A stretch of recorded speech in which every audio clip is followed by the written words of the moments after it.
វិធីគេចចេញពីការរងគ្រោះនិងការចាញ់បោកកុំសែបគប់មនុស្សពាលនិងកុំសែបគប់មិត្តលាមកដែលនាំឲ្យធ្លាក់ទៅក្នុងគ្រោះថ្នាក់ត្រូវតែសែបគប់បណ្ឌិត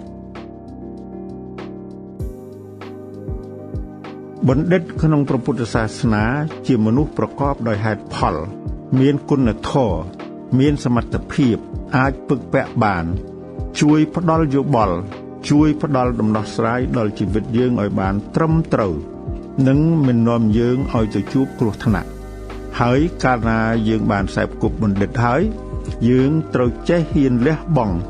ហ៊ានជួយនិងតបស្នងសងគុណទៅដល់បណ្ឌិតនោះវិញផងដែរ